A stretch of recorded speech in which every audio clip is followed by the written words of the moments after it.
Road the day after, put it down.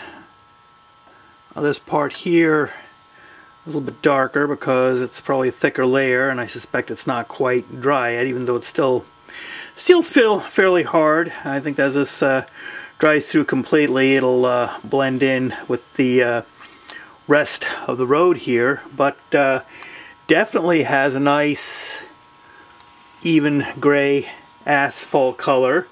There's actually a crack forming right there, and I don't consider that to be a bad thing. I actually consider that to be a plus. Kind of adds to the realism, because the crack is kind of forming excuse me, right along where the layout kind of butts together here, and I'm actually okay with that because it looks pretty natural. And here a spot where it's a little bit lighter, could pass for a pothole, so it has seems to have the correct color and the correct texture to it for a road.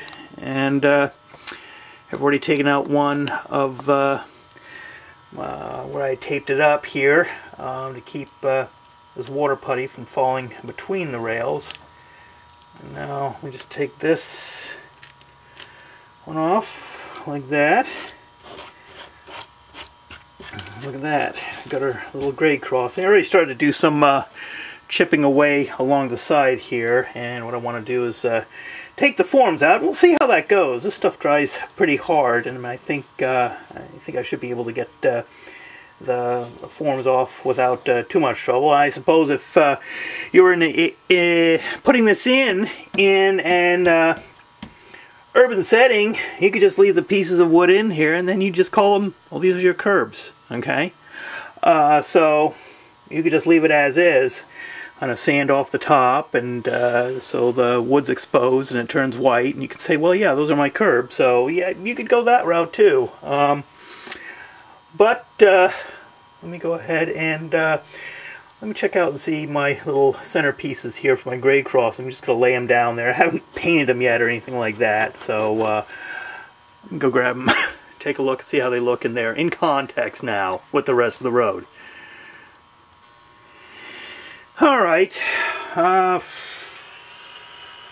actually I think these would look okay if I were to get these weathered to a more brownish gray color, you know, of ties that have been aged by rain and weather and snow and stuff like that. The only problem with this is that I made the road 24 scale feet wide, and I was thinking, okay, the road itself, you'd have the white lines on here along the side, and then, you know, the yellow stripes in the middle, and so the white lines would go up to here, and that's where you actually cross. But I'm thinking I probably made these, oh darn, maybe a little too short. Now I kind of like these little center parts here better than just filling them in with water putty or plaster, just because they have, I mean, fairly generous gaps here on either side, so you won't foul any flanges. I mean, probably can accommodate different kinds of rolling stock with different tolerances a lot easier than constantly having to widen these gaps here if I'd use plaster. So I'm still thinking I might go with this route, but I probably made these a little bit too narrow, but no biggie. They're not hard to make, and shouldn't take me too long to whip up a couple more that are a little longer, that go the full length, and maybe I'll try to make them maybe a little bit wider, so to close the gaps a little bit more. But and I've also started to take off some of the, as you can see, some of the wood pieces for the form. Oh, let me back the camera up. Let me back it. And that's not too hard to do. You know, if you got you scrape along the side here, you had some splash over like that. Okay, this stuff dries pretty hard, pretty rock hard. Okay, like that. And then just take my X-Acto knife and just pry underneath. See, it pops up. Nice and neat, just as long as you don't go too heavy on the glue. And there you go. Now, obviously, I'm gonna put some dirt, and I'm going to be putting ballast here, so that'll hide that along that side, and then, you know, some dirt and gravel and other items alongside here, but you kind of get the idea of how things are going to look, and you end up with a, I think on the balance, a pretty darn realistic looking road.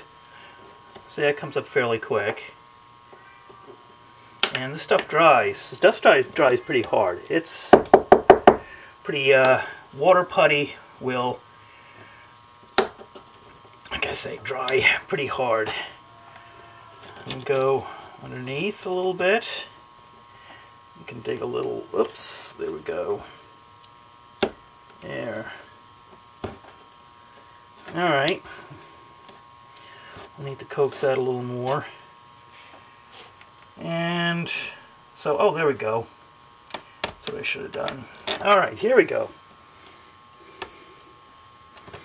And yeah, I got a little chip up off the side there, but that's not too big of a deal. That'd be part of the realism. A little gravel, a little grass spill over into there. Kind of an old country road. So, and I felt it has worked in mine. So anyway, let me finish cleaning all of this stuff up and leveling this out, making sure this water putty hasn't crept over the top of the tracks at all, and it looks all fairly clean. But yeah, I'm happy with this, how this came out.